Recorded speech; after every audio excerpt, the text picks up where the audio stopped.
Welcome back to the North American Daryl Podcast, Episode 13, My Rocky Point, Mexico Casita. People often ask why I've kept a little place in Rocky Point, Mexico since 2017, even though I spend only a couple of months there each year.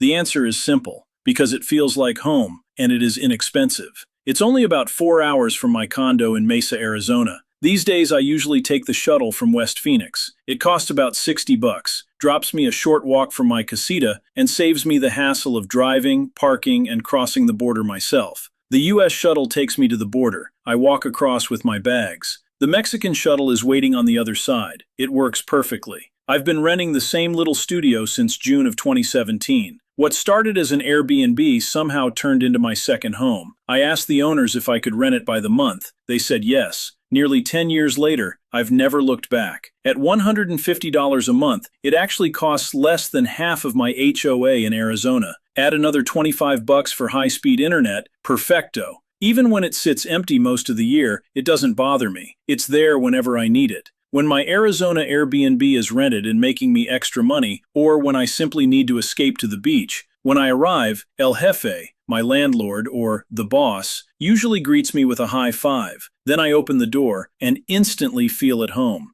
I have everything I need: a comfortable bed, a little office, a beer fridge, that's keeping priorities, a grill for carne asada tacos, a big TV for sports. Simple living at its finest. That's how I roll. My truck waits patiently for me too. It's a 2003 Ford F-150 that I bought brand new off the showroom floor. It's definitely showing its age, but my local mechanic keeps it running for pennies on the dollar. As long as it keeps running, I'm keeping it. If it quits running, it stays in Mexico for spare parts. Insurance is only about $175 a year. That's the icing on the cake, or better yet, the guacamole on the taco. Back in 2024, I thought I had my final few working years all figured out. I had just spent 4 months working remotely from Hawaii, so I built a complete office in my casita. Starlink, backup power, every possible backup system. I had prepared for everything, except losing my job. On February 1st, 2024, I received the meeting invite. I already knew what it meant: layoffs. My first thought wasn't panic, it was relief. Thank God I already had a place to stay. My Mesa Airbnb was rented for a few more months, but my little casita was waiting for me, just like it always does. Sometimes the best financial decisions aren't the exciting ones. They're the ones that quietly give you options when life throws you a curveball.